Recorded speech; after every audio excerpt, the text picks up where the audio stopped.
Alright mga kapartner, ari kita diri subong sa may covered gym sa barangay Puok mga kapartner. Kung sa diin ginapatigayon diri subong ang Medical Mission and Feeding Program sa Overflowing Blessing Foundation.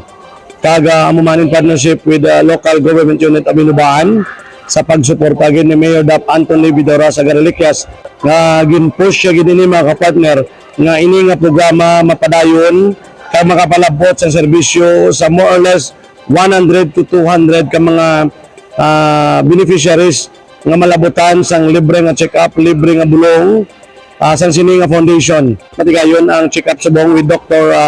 Jose Maria Perez. Libre nga side ang mga nagapacheck pa sa mga vital signs kaga ang naga-dispense man sa bulong sa diri nga side mga kapartner. My name is Arceli Tupino, ang tinandok sa Tigbawan, Iloilo. So, ang Overflowing Foundations, actually, I founded it by myself. So, for the directions ng Ginoo, in-connect niya ako sa mga tamang tao diri sa Philippines para i-set up. So, we're fully licensed na with SEC, and then we are fully in operation na Subong. So, Subong, this is just a launching para ma-acknowledge man ang aton na dinahirimuon sa aton nga community.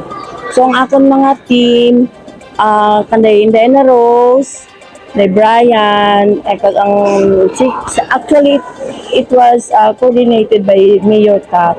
So siya ang nag-push ini na i-implement ang aton nga project diri sa Hinubaan.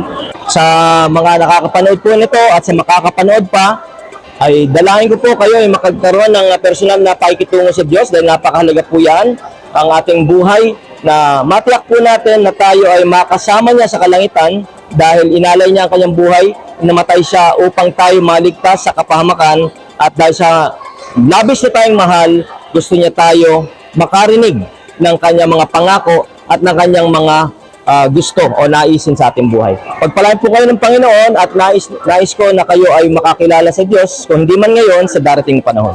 God bless you all. Gikan diri sa covered gym sa barangay Puok diri sa Banwa sa Inuman mga kapartner. Sa gyapon padayon kita sa pag-follow, like and share sa pila ka mga news and entertainment program sa 96.7 The Lovely News FM. Balita, kalingawan, kag pagpalangga ini si kapartner Kenneth Perez. 1. Hinubaan.